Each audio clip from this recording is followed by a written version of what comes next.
નમસ્કાર, હું Bindiya Savaliya, class 11 science, subject chemistry, unit number 4, રાસાયણિક બંધન અને આણ્વીય રચના. એમાં આજનો ટોપિક છે સંકરણ વિશેનો જ છે, પણ એની અંદર આપણે ડી કક્ષકોનો સમાવેશ કરતા તત્વોનું સંકરણ વિશેનો અભ્યાસ કરવાનો છે.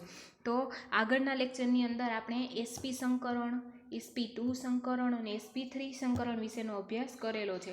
sp સંકરણ એટલે એક એસ કક્ષક અને એક પી કક્ષક, એટલે ટોટલ 2 સંકૃત કક્ષકો મળે છે. 2 કક્ષકો સંકરણમાં ભાગ લે છે. પછી sp2 સંકરણની અંદર 2 પી કક્ષક અને એક એસ કક્ષક, એટલે ટોટલ 3 કક્ષકો છે એ સંકરણમાં ભાગ લેશે, એટલે આપણને 3 sp2 સંકૃત કક્ષકો મળશે. અને sp3 સંકરણની અંદર 3 પી કક્ષક અને એક એસ કક્ષક, એટલે ટોટલ 4 કક્ષકો છે એ સંકરણમાં ભાગ લે છે. માટે આપણને sp3 સંકરણની અંદર 4 sp3 સંકૃત કક્ષકો મળે છે. અને આ બધી જ સંકૃત કક્ષકો છે એ કેવી હોય છે, એની સમાન ઉર્જા અને એને આકાર પણ કેવા હોય છે, સમાન હોય છે. અને એટલી જ જેટલી પરમાણ્વીય કક્ષકો હોય એટલી જ સંખ્યામાં એ શું કરશે, નવી કક્ષકો રચતી હોય છે. હવે અહીંયા આપણે નવો ટોપિક છે એ ડી કક્ષકોનો સમાવેશ કરતા તત્વોનું સંકરણ વિશેનો અભ્યાસ કરવાનો છે. એટલે કે dsp2 સંકરણ, sp3d સંકરણ, sp3d2 સંકરણ, બરાબર, અને d2sp3 સંકરણ વિશેનો અભ્યાસ કરવાનો છે. તો જોઈએ આપણે કે ડી કક્ષકોનો સમાવેશ કરતા તત્વોનું સંકરણ. તો ત્રીજા આવર્તમાં આવેલા તત્વો જે એસ અને પી કક્ષકો ઉપરાંત એ શું ધરાવે છે, ડી કક્ષકો પણ ધરાવે છે. તો 3D કક્ષકો છે એની ઉર્જા એ 3s અને 3p કક્ષકોની ઉર્જા સાથે સરખાવી શકાય તેવી છે. તો 3D કક્ષકોની ઉર્જા છે એ 4s અને 4p કક્ષકો સાથે સરખાવી શકાય તેવી છે. તો એના પરિણામે આપણને 3s 3p અને 3d અથવા 3d 4s અને 4p કક્ષકોને સમાવતું સંકરણ છે એ શક્ય છે.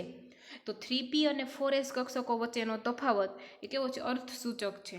માટે 3p 3d અને 4s કક્ષકો સમાવતું સંકરણ છે એ કેવો છે, શક્ય નથી. 3p કક્ષક, 3d કક્ષક અને 4s કક્ષક, આ જે 3 કક્ષકો છે એને સમાવતું સંકરણ છે એ જોવા મળતું નથી. તો આપણે જોઈએ અહીંયા કોષ્ટક આપેલો છે, અણુનો અથવા તો આયનનો આકાર આપેલો છે, સંકરણનો પ્રકાર આપેલો છે, કઈ કઈ પરમાણ્વીય કક્ષક ભાગ લે છે, કેટલી એ આપેલી છે, અને એના ઉદાહરણો આપેલા છે.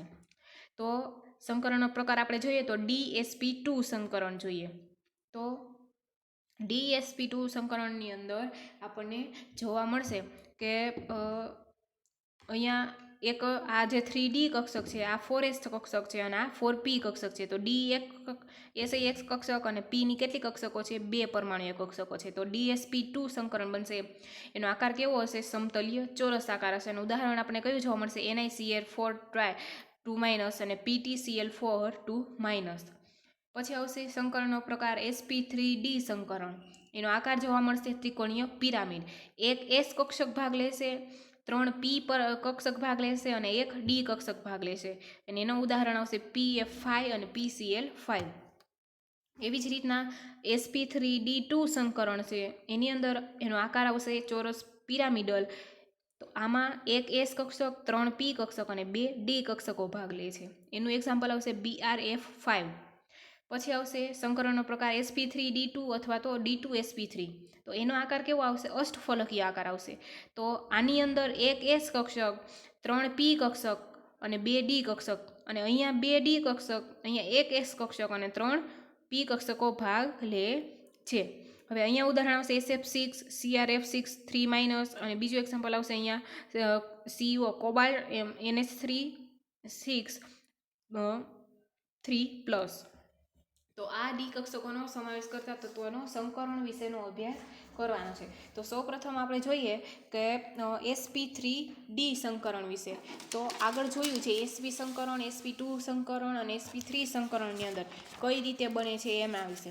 તો હવે અહીંયા જોઈએ છે sp3d સંકરણ છે એ કઈ રીતે બનશે, તો કે એક s કક્ષક, 3 p કક્ષક અને એક ડી કક્ષક. તો એસ કક્ષક છે એ ગોળાકાર છે અને પી કક્ષક કેટલી છે, 3 છે, અને 3 કેવી છે, ડંબેલાકાર છે. અને એક ડી કક્ષક લેવાની છે.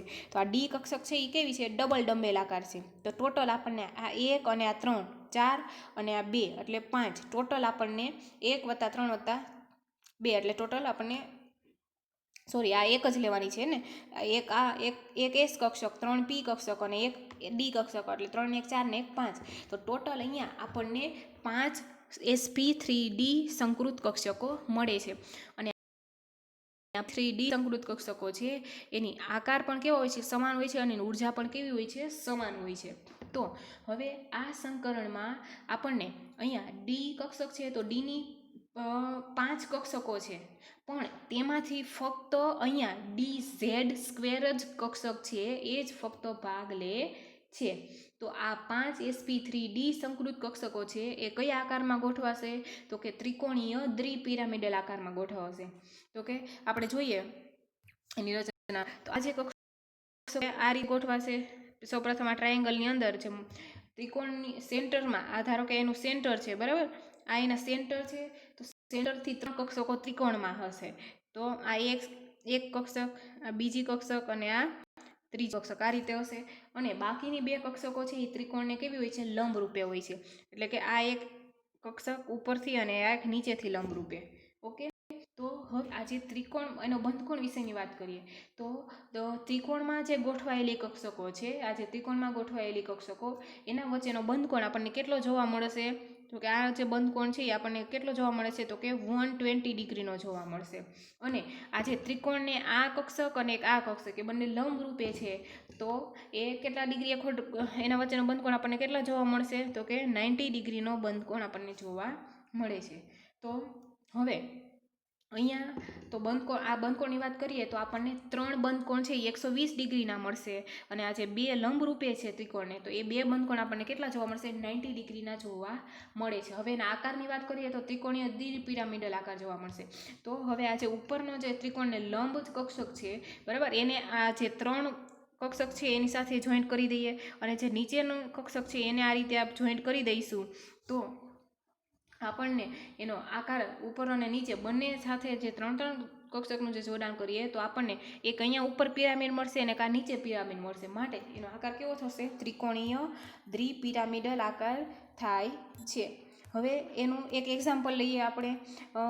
તો એનું એક્ઝામ્પલ આવશે PCl5. sp3d સંકરણ માટે એનું એક્ઝામ્પલ PCl5.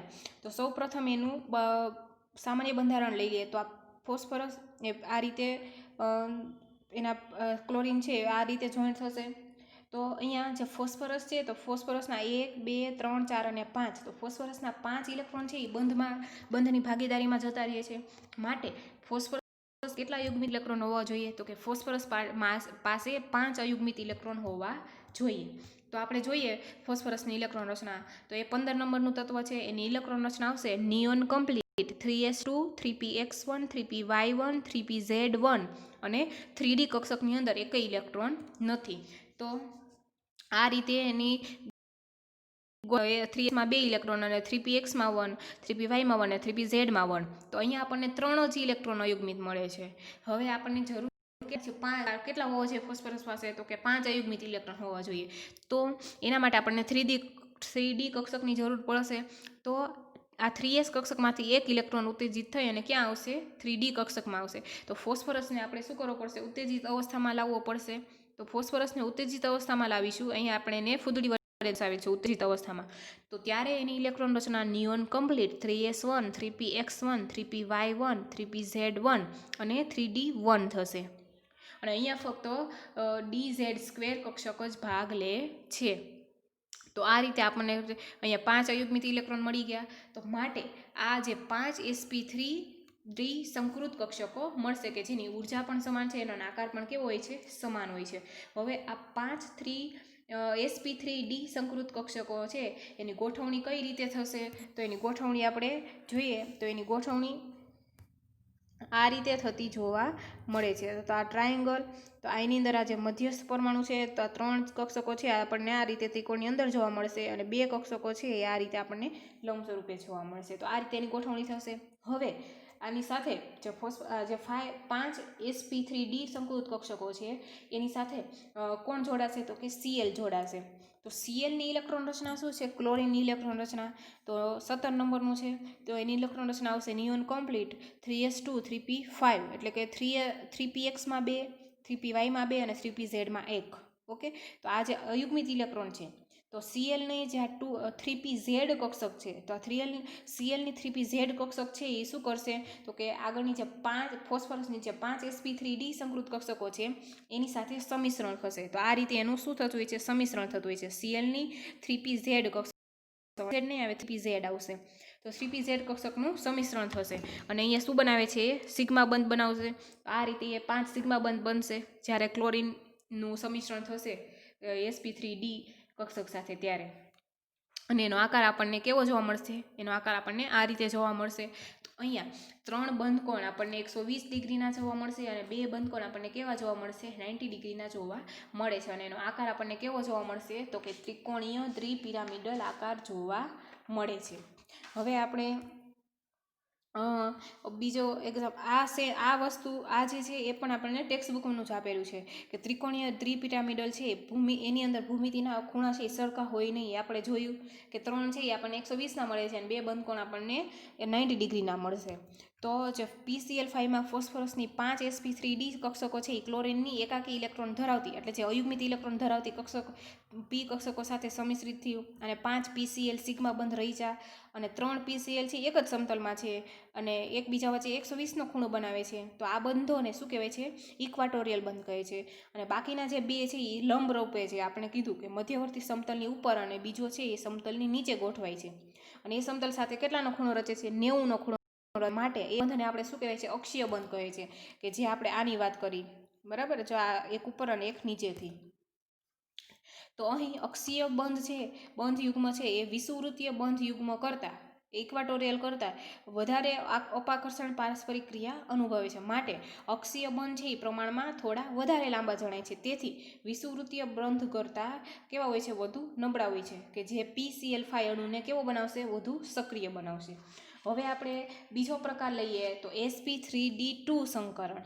તો sp3d2 સંકરણ છે તો એની અંદર કઈ કઈ કક્ષક પરમાણ્વીય કક્ષકો ભાગ લેશે તો કે 1 s કક્ષક, 3 p કક્ષક અને 2 d કક્ષક. એટલે 3 ને 1 4 ને 2 6, તો ટોટલ 6 sp3d2 સંકૃત કક્ષકો ભાગ લે, સંકરણ બનશે ટોટલ 6. એટલે ટોટલ 6 કક્ષકો છે એ સંકરણની અંદર ભાગ લે છે. તો આ એક s કક્ષક, આ 3 p કક્ષકો છે અને આ 2 d કક્ષકો છે. d કક્ષકોનો આકાર કેવો છે, ડબલ ડંબેલ આકાર છે. p કક્ષકોનો આકાર ડંબેલ આકાર છે.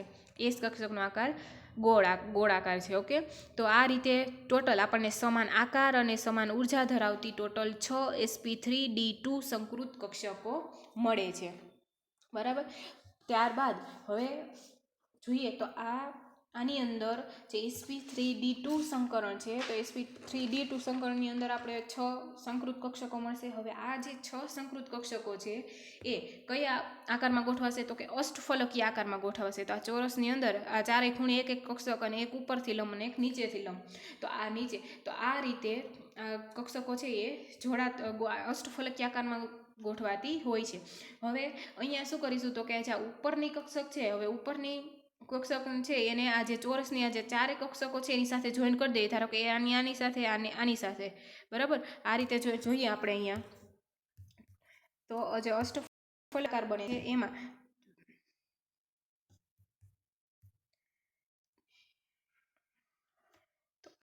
આ આપણને કક્ષકો આપેલી છે અને આ એક ઉપરથી લંબ અને એક નીચેથી લંબ. તો જે ઉપરની એક કક્ષક છે એને આ રીતે જે નીચેની જે 4 કક્ષકો સાથે જોઈન્ટ કરી દઈએ. એવી જ રીતના આ કક્ષક છે એને આ જે ચોરસની જે ચારેય કક્ષકો છે એની સાથે જોઈન્ટ કરી દઈએ તો આપણને આ રીતે આકાર મળશે. બીજો અહીંયા એક પિરામિડ મળશે અને અહીંયા બીજો પિરામિડ મળશે. તો આનો આકાર ચોરસ દ્વિપિરામિડ કહેવાશે, એવો બનશે ને. પણ અહીંયા આનો આકાર છે એ ચોરસ દ્વિપિરામિડ કહેવાશે નહીં, પણ કેવો કહેવાશે, અષ્ટફલકીય આકાર કહીએ છીએ. કારણ કે દરેક વચ્ચેનો જે ખૂણો છે એ કેવો હોય છે, 90 અંશનો બનશે અહીંયા. હવે આપણે એનું એક્ઝામ્પલ લઈએ SF6. તો સૌપ્રથમ એનું જે લુઈસ બંધારણ છે, બેનું મૂળ સામાન્ય બંધારણ. તો આ સલ્ફર છે આ રીતે 6 ફ્લોરિન સાથે જોઈન્ટ થઈ જાય છે. તો સલ્ફરના 6 ઇલેક્ટ્રોન છે એ ફ્લોરિન સાથે બંધનની ભાગીદારી કરશે. તો સલ્ફરના 6 ઇલેક્ટ્રોન બંધમાં ભાગ લઈ લે છે, માટે સલ્ફરના 6 ઇલેક્ટ્રોન અયુગ્મિત હોવા જોઈએ. તો જોઈએ આપણે સલ્ફરની ઇલેક્ટ્રોન રચના 16 નંબરનું છે એનો ઇલેક્ટ્રોન રચના આવશે neon complete 3s2 3px2 3py1 3pz1 તો ત્રણેયની અંદર બે ઇલેક્ટ્રોન જ ફક્ત આપણે અહીંયા અયુગ્મિત જોવા મળશે, પણ આપણને જરૂર કેટલાની છે? 6ની જરૂર છે. તો માટે આપણે 3D કક્ષકની જરૂર પડશે. તો અહીંયા શું થશે કે 3s કક્ષકમાંથી એક ઇલેક્ટ્રોન 3D કક્ષકમાં જશે અને અહીંયા 3px કક્ષકમાંથી એક ઇલેક્ટ્રોન ક્યાં જશે? 3D કક્ષકમાં. હવે અહીંયા આ સંકરણ જે sp3d2 સંકરણ છે, તો અહીંયા ફક્ત ને ફક્ત dx² - y² અને dz² ફક્ત આ બે જ કક્ષકો છે એ સંકરણમાં ભાગ લે છે. તો હવે સલ્ફરને એને ઉત્તેજિત અવસ્થામાં લાવવો પડશે, તો એની ઇલેક્ટ્રોન રચના શું થશે? Neon complete 3s1 3px1 3py1 3pz1 અને 3d2 એની ઇલેક્ટ્રોન રચના આવશે. તો આ રીતે આપણને ટોટલ 6 sp3d2 સંકૃત કક્ષકો જે સમાન આકાર અને સમાન ઉર્જાવાળી મળે છે. તો એનો એક આ રીતે જે મધ્યસ્થ પરમાણુની આસપાસ આ અષ્ટફલકીય આકારમાં આ રીતે ગોઠવાશે. હવે આ 6 sp3d2 સંકૃત કક્ષકો છે એ કોની સાથે જોડાશે? તો કે ફ્લોરિન સાથે જોડાશે. રાઈટ. તો ફ્લોરિનની ઇલેક્ટ્રોન રચના શું થશે? તો કે ફ્લોરિનની ઇલેક્ટ્રોન રચના હિલિયમ કમ્પ્લીટ 2s2 2p5 થશે. તો આ 2px 2py અને 2pz, તો અહીંયા જે ફ્લોરિનની જે6 sp3d2 સંકૃત કક્ષકો છે એ ફ્લોરિનની 2pz કક્ષક સાથે શું કરશે? સંમિશ્રણ કરશે. અને p કક્ષકનો આકાર પાછો કેવો હોય છે? ડંબેલ આકાર હોય છે. એટલે આ રીતે એનું સાથે સંમિશ્રણ કરશે અને જ્યાં સંમિશ્રણ થાય છે ત્યાં શું બનાવે છે? સિગ્મા બંધ બનાવશે. તો ટોટલ અહીં કેટલા સિગ્મા બંધ બનાવશે? તો કે 6 સિગ્મા બંધ બનાવે છે. હવે જે આગળ કહ્યું એ પ્રમાણે બંધનો આકાર કેવો બનશે? ધારો કે જોઈએ અહીંયા એનો આકાર કઈ રીતે બને છે. તો જે મધ્યસ્થ પરમાણુ છે સલ્ફર, રાઈટ, તો આ મધ્યસ્થ પરમાણુ સલ્ફર એની સાથે આ એક ઉપરથી એક નીચેથી લંબ આવશે. તો આ ફ્લોરિન આ રીતે જોડાશે. અહીંયા એક ફ્લોરિન, અહીંયા એક ફ્લોરિન, તો આ 6 ફ્લોરિન થઈ ગયા. હવે આ જે ઉપરથી લંબ છે એને એક આની સાથે, એક આ ફ્લોરિન સાથે, એક આ ફ્લોરિન સાથે અને આ ફ્લોરિન સાથે જોઈન્ટ કરી દેવાનું. હવે જે નીચેથી લંબ છે એને આ ફ્લોરિન સાથે, આ ફ્લોરિન સાથે, આની સાથે અને આની સાથે, તો આ રીતે આપણે જોઈન્ટ કરીશું તો આપણને કેવો આકાર મળશે? અષ્ટફલકીય. અને બંધ કોણ આપણને કેટલો જોવા મળશે? દરેક વચ્ચેનો બંધ, દરેક ખૂણા વચ્ચે, દરેક વચ્ચેનો ખૂણો આપણને કેટલો જોવા મળશે? 90 ડિગ્રીનો જોવા મળે છે. તો અહીંયા આપણે sp3d2 સંકરણ અને sp3d સંકરણ વિશેની માહિતી મળી છે. એનો અભ્યાસ આપણે કર્યો. એનો આકાર કેવો છે, એના એક્ઝામ્પલ કયા કયા છે, એના વિશેનો અભ્યાસ કર્યો. એવી જ રીતના sp3d3 સંકરણ આવે તો એનો આકાર કયો થશે? તો કે પેન્ટાગોનલ દ્વિપિરામિડ થશે. એનું એક્ઝામ્પલ શું આવશે? તો કે IF7 એક્ઝામ્પલ આવશે. ઓકે. એવી જ રીતના આપણે d2sp3 સંકરણ જેનો આકાર અષ્ટફલકીય, એમાં પણ એક્ઝામ્પલ આપણે જોઈએ SF6CONH3 એટલે +3. ઓકે. તો આ સંકરણ વિશેનો આપણે અભ્યાસ કર્યો છે, સંકરણ વિશેના ટોપિકનો. હવે ઘણા બધા આપણને ક્વેશ્ચન પૂછાય કે SF6 અણુમાં એસનું સંકરણ અને ડી કક્ષકની લાક્ષણિકતા જણાવો. ઓકે. એટલે ડી કક્ષકના કેટલા % આપણને જોવા મળશે એ સમજાવવાનું હોય છે. પછી SF6માં PCl5માં SF બંધ અને PCl બંધ રચના કયા પ્રકારના આચ્છાદનને કારણે થયેલ છે? તો SF6માં એસનું sp3d2 સંકરણ છે. આથી SF બંધની રચના આપણે sp3d3 2p પ્રકારની કક્ષકોના આચ્છાદન દ્વારા થયેલ છે. તો જ્યારે PCl5નું પૂછીએ તો PCl5માં ફોસ્ફરસનું sp3d સંકરણ થયેલ છે. આથી PCl બંધની રચના એ આપણે sp3d સંકરણ, એમાં 3p પ્રકારના કક્ષકોના આચ્છાદનથી થયેલી હોય છે. એવી જ રીતના હવે ક્યારેક આપણને એક્ઝામ્પલ આપેલા હોય અને મહત્તમ કોણ કયા સંયોજનો જોવા મળે છે. ઓકે. તો આવા ઘણા બધા ક્વેશ્ચન પૂછાઈ શકતા હોય છે. તો અહીંયા આપણે સંકરણ વિશેનો ટોપિક કમ્પ્લીટ કરીએ છીએ. sp સંકરણ, sp2 સંકરણ, sp3 સંકરણ, sp3d સંકરણ અને sp3d2 સંકરણ વિશેનો અભ્યાસ કર્યો છે. હવે નેક્સ્ટ લેક્ચરની અંદર આપણે આણ્વીય કક્ષકવાદ વિશેનો અભ્યાસ કરીશું.